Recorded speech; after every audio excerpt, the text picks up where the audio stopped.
Rektor Universitas Udayana Unut, Bali, I Nyoman Gede Antara resmi ditahan oleh Kejaksaan Tinggi Kejati, Bali, Senin tanggal 9 Oktober tahun 2023.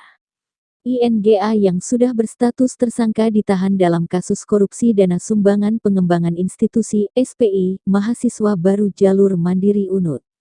Selain Rektor Unut, ada 3 tersangka lainnya yang juga ditahan yakni IKB, IMY, dan NPS. Mereka adalah pejabat Unut. Rektor Unut berinisial INGA berperan sebagai Ketua Panitia Mahasiswa Baru Jalur Mandiri tahun akademik tahun 2018 sampai tahun 2020. Kemudian IKB, IMY, dan NPS yang merupakan pejabat Unut melakukan pungutan liar tanpa dasar aturan pada mahasiswa baru seleksi calon mandiri tahun akademik 2018 sampai 2022.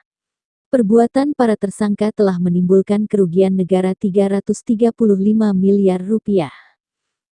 Modus Rektor Unut CES adalah dengan menjadikan jumlah sumbangan atau SPI sebagai kriteria untuk menentukan kelulusan mahasiswa.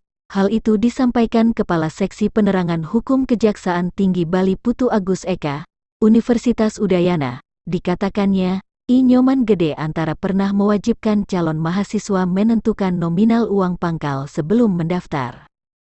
Dikutip dari laman unut.ac.id, I Nyoman Gede Antara merupakan Rektor Universitas Udayana periode tahun 2021 sampai tahun 2025.